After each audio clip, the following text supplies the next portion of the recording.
So I'd like to thank Wilma Robertson for agreeing to do this presentation for us for this Tech Talk with the GIS Trek. I'm going to turn the floor over to Wilma to begin her presentation about the ArcGIS dashboards. Okay, well, thank you. I'm going to try something new. Usually I stay away from live demonstrations, but in this case, the whole thing is just a live demonstration. So for starters, to build a dashboard, you need to have data. That data needs to reside on a map. And then those two together, you can use to then build your dashboard, and it will then look at the data. And so this survey here, I had some of my family members fill it out a bunch of times, and it's in the chat. So go ahead, and if you're bored, just fill out a couple of them. Doesn't have to be your true movie opinions, but just to have some data to play with. And hopefully once the dashboard is done, we can see the changes. So my goal is to build a fully functioning dashboard in about 20 minutes using this data. Okay, so the first step would be to take a look and actually look at the data created by this survey. And so what I did is I actually went to the folder where the survey is. I looked at the data, and then I added the data to a map. So let's take a look at this map over here. And so this is the one that we'll just get started with. Now, just to give you a preview, the end product is going to be this one right here. And I know it might need some little spruce ups here and there, but this is what happens, when you only have, 20 minutes to put it together. And I can tell that 8 people have submitted the survey since the last time I checked. So wonderful. Okay, so let's go back to our map and then take the live demo from here. So this map's created. The stakeholder data from the surveys on here, and I also threw on some counties because I wanted to show you how that would work. And you can kind of see a faded outline here of the counties. So I went ahead and saved that. Then I'll go to share, and I'm sharing this with everybody. And at this point, I'm just going to create a web app. And one of the options is to create a dashboard. And I'll just click done right over here. Now, if you haven't used dashboards for a little while, the whole interface may just look a little bit different. So right now, the dashboard itself is just a copy of the map. So let's work on the layout a little bit. So let's start with the header. And yes, I do want to add one. Sidebar, yes, please. Done. And the sidebar is kind of funky. The first time I learned about this, I'm like, what does this sidebar do? What can I do with this? And it may seem that there's not that much, but we'll work on it later. And then I would like to get some graphs, some pie charts, and some other things just on my dashboard. So that is the body part. So from here, I can add different elements. And so I'm going to add in an indicator. Let's see, right here. And I'm going to use this one for the average number of movies. So I'll just click here, getting started. It's basically those 2 layers that appear on my map. And I'm just saying, okay, look at the survey results layer. And then from here, I can build my indicator. So at this case, I want to show the count of the number of surveys that have been submitted. For the indicator itself, I can set a top text. The middle is the value. And so at the top, I'll just say number of surveys. And I'll just click done. So that's my first indicator. That easy.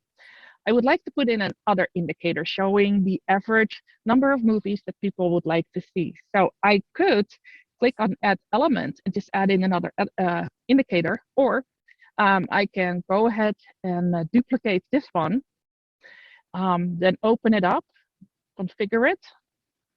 And then from here, I can say, okay, I'm not interested in the number of surveys. I would like to know the average number of movies that you like to watch per month. And so, of course, I need to change the indicator a little bit because now we're looking at something else. So the average number of movies, and there's a lot of text. So I can even add some more text at the bottom. And I'll just click done. Okay, now this one here is pretty big. So I can go ahead and I can drag my item and I can just put it to the right of it. Maybe resize everything just a little bit and go from there. All right. So next, I would like to add a bar graph, and that indicates which movies people like to see and how many movies of how many people indicated a specific preference for a movie. So I'll add another element. This is going to be a serial chart. And again, it's asking me which of those two layers that are on my map do I want to use. So I'll just click getting started. With demos, I'm going to choose from grouped features. And in this case, I would like to get which of the following movies do you like best? Okay. And a count is just fine. I just want to know the number of people that responded to each one of them. So I need to clean this up just a little bit. I can, change the font size, and depending on, what your chart looks like, you can choose to make it horizontal or vertical. So for the category axis, I'll just say movie title, and I can even make that a little bit bigger if I want to. And then for some data, especially if you have data that shows dates. So for example, I had a dashboard with the number of vaccinations over time for COVID-19. And once you sort of maintain it for a year, there's going to be a lot of little bars. So you can put in a scroll bar if you want, where basically you allow people just to kind of zoom into different parts of the graph. All right, so for my labels, I can choose my placement. And so this looks okay for now with a graph that's this wide. But perhaps, when it gets a little bit more crowded, maybe you want to rotate them a little bit. So you can have more labels and not have it be too crowded. For the value axis, I'm just going to say number of respondents, so people know what they're looking at. And especially if you have like really small numbers, you will see maybe there's like 1.5 respondents. And in this case, it doesn't make sense to have half respondents. So what I'm going to say is to use integers or whole numbers only. If I want to do something fun, and instead of having everything be, orange, I can choose to make every bar a different color. And typically, I'd like to do that, for example,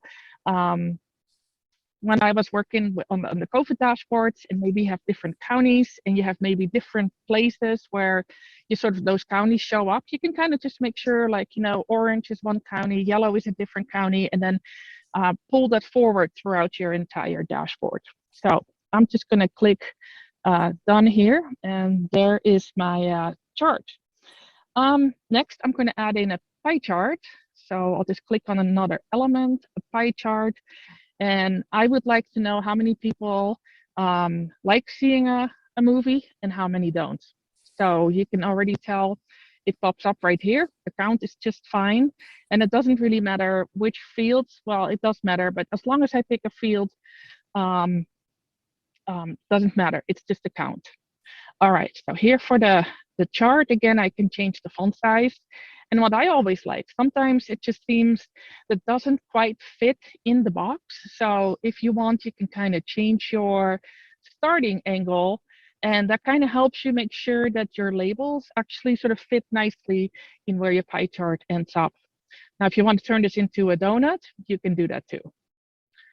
Okay, so as far as value formatting, in this case, you can see the percentages. But you can also choose here on the labels to show the value, the actual number of surveys. And I'll just have to take this down and just go back to here. So out of the 22 surveys, we got a few more. You can tell how many wanted it and how many didn't want it. You can change the colors of your pie chart. And in the general setting, I think it would be helpful to put a title in there. So I'll go ahead, I'll put in a title. And I say, do you like movies? Right there. Okay, so I can format this a little bit. I'll just put it in the middle over here. And you can pick your own font size, or you can choose from sort of 3 different sort of more standardized font sizes. So if I wanted to, I could change the background color, and I can just make lots of different changes. So I'll just click down here. That's the next one.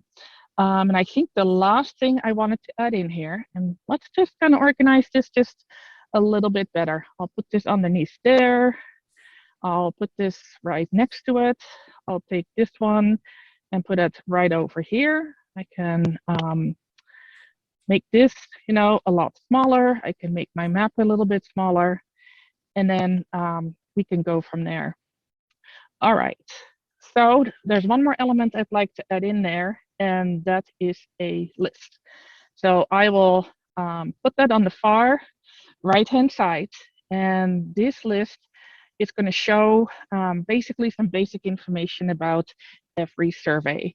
And so I can say something like, I like the movie, and then you can see it just pops in for every list row right here. But then I can say, okay, the movie that they like. And I typically watch, and then I can put in the number of movies that they like to watch right here. So how many movies do you like to watch? And I'll just have to put this at the end here to get my sentence to work for me per month. And if I would like to just highlight, which movies they like to see, I can go up here, I can change the colors, and I can make all sorts of changes to maybe have different things, pop out. All right, so let's click done here too. And then I'm just gonna close this out and just get a better sense of what my my dashboard looks like. So I'll just put this on the right-hand side here. Maybe just to make it even a little bit better, I'll just maybe put my map here. I want to make sure I leave enough spaces for all the different dials and things that are going on. And then we'll just go from there. So then the next part, which is then the strength of a dashboard, is to put in those selectors. So let's go ahead and let's see. I need to go here. All right. Body header. Okay, so the header is this piece right here. And when I click on it, I can choose to add a selector. So that will be like a drop down or a way to filter data. I'm going to put right along the top here. So I'll just add a selector. I just pick a category, and I'm just going to ask up there, do you like movies or do you not like movies? So I'll go ahead and I'll pick my group values. And this is, again, an attribute in the field that has the survey results. I'd like to know, do you like to watch movies? And so my dropdown immediately just shows no and yes. And the maximum number of categories is really 2, yes or no. And then let's configure this a little bit more. I'll go to a selector. I can choose to make it an inline or a drop-down. Let's make this one inline. I can allow people to select just one or multiple, which doesn't make a lot of sense here. But I do want to give them the option to choose neither yes or no, because if they don't choose either one, I want them to show, all the surveys that came in. So I'll just click the none option, and then I can just say include everyone in the filter. Okay. And then here it says select the category, which is probably not the best title. It's kind of cryptic. And we can say filter by whether someone likes movies, something to that extent. Okay. Actually, I'm going to change that just a hair, because I think that was misleading.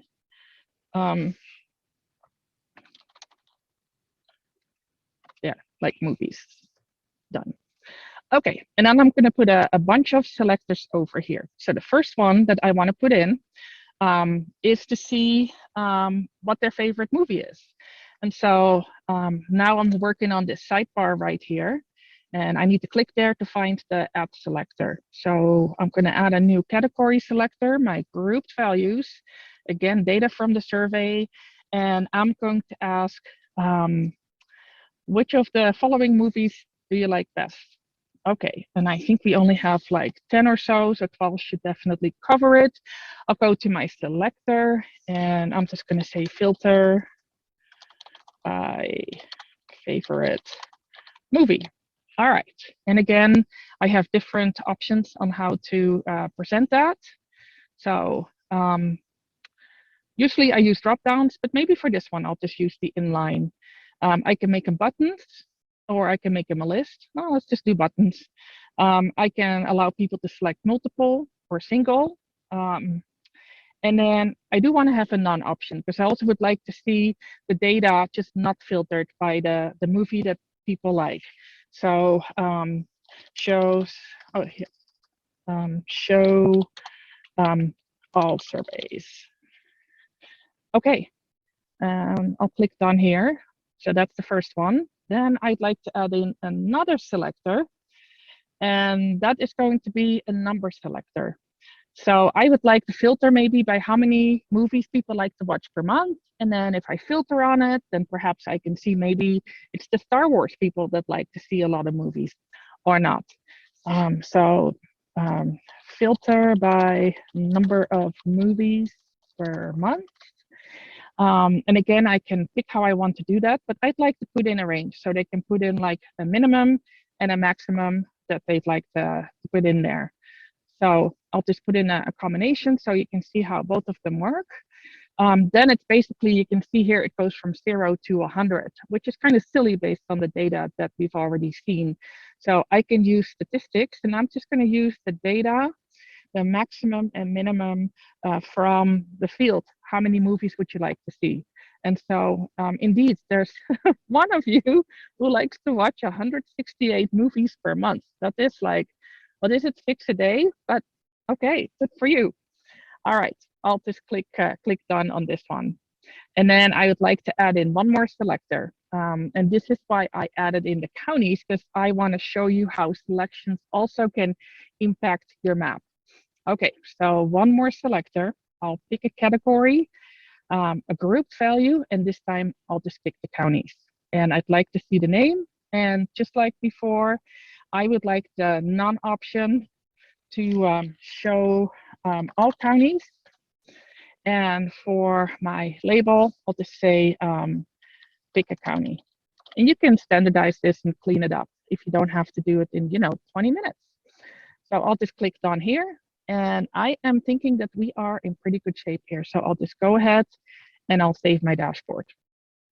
All right, now the only thing really left to do, besides, maybe changing the theme, is to get all those selectors to work. Because right now, when I say you like movies and I click on yes, you can tell like nothing really changes on my dashboard. So let's fix that. So I'm going to hover over this selector. I'm going to configure it, and I'm going to my actions. And so it says when the selection changes, in other words, when somebody clicks yes, no, or include everyone, I'm going to say, well, I would like you to change the indicator, the other indicator. I want you to filter down my list. On the map, I want you to only show the favorite location of the folks that like it or don't like it. I want you to change my number selector, my pie chart. No, actually, let's just leave the number selector in place. And I also want to change the serial chart. And I'll click done. So let's see if that works. So if I say no, you can see only 4 respondents didn't like movies, but the rest, the other 20 at this point liked it. And if I include everyone, we have 24. All right, so we've done that one. So let's filter by favorite movie. So I'll just go ahead and hover and go to configure, set my actions. And if they pick a movie, I would like the first indicator to change, my second indicator, my list. I'd like to, have only those points show up on the map. And then the pie chart and the serial chart. I want to have everything sort of be interactive. So I'll click done on that. The same here for the number for my actions. I'm going to say I want to change the indicator, the other indicator, my list, the points on the map, my pie chart, and my serial chart. Okay, and now here are the counties. We're going to do this one a little bit different, which is why I added them in here. So let's go ahead and configure this. And instead of a grouped value, I want to use defined values. And so, no, wait, group values was just fine. Sorry, I'll just cancel here. This is pick a county. Yeah. Wait. Change my counties, layer counties. This is the one I want to use features. And so for each one of them, I want to show the county name. Okay, and then here, show the county name. So show the county name and also sort by county name. And then when I go to my actions, we now see some actions that we can apply to a map. And that is because this layer has, corresponds to, a spatial layer on the map. So let me just go ahead and I'm just going to say, when somebody clicks on it, let's just zoom to that county and let's flash that county on the map. All right. So that's done. I'm going to go ahead and save it. And let's try it out. All right. So if I go here and I say Ada County, there we're in Ada County. And so I'm going to go back here and say show all counties. So there's two other things that I can configure. Also, if I click here on a list item, I want this map to show on the map and show them like which one, what is the favorite location of this person who really, really likes Twilight. So let's click here. And this is, I think, really the only element where you can really also specify actions. And so I am going to say, if you click here, I'm going to filter the data on the map. And then also I would like to zoom right to that point on the map. Okay, so let's do that. And so when I click here, you can tell that this person's favorite spot is up here. And the same, this person's favorite spot is right up here. So that leaves us only one more thing to configure. I think I'm going to make it before noon. Let's configure this. All right, so I can choose to show pop-ups or not. I'll just put in a scale bar, my default extents. You can add a legend, layer visibility, a base map switcher. You can allow people to search. We can zoom in and zoom out. And this kind of sets the scale to how far you're zooming in when somebody clicks on, let's say, a list item. For general, I think we need to give this map a title. And the title is your favorite place. Let's go ahead and highlight it. And then set it to one of those pre-described sizes. Map actions. So I can set it where if I filter on the map, zoom in or I zoom out, I can actually also start manipulating and changing the indicators and graphs and pie chart to only show data and summarize data for that area that is visible in the map. So let me click done on that. I'm going to save it. I'm going to go ahead and change my theme. So I'll make it dark. I'll save it again. And I think that we have a working dashboard. So I'm going to go back to my content. And I'll just click on the one that I just created, this one here, I believe. And let's just view it. Okay, here it is. Let's see if it works. So people that like Harry Potter, well, there's only 2 of them. They all watch 11 movies a month. And the people that like Harry Potter indicated that they like to go to Wolf Point here. And this one over here, I am not quite sure what that is. But we can go ahead and, show all surveys, go back there. And basically just filter on anything that we like. So we have 3 minutes left, Keith, just in case there are questions.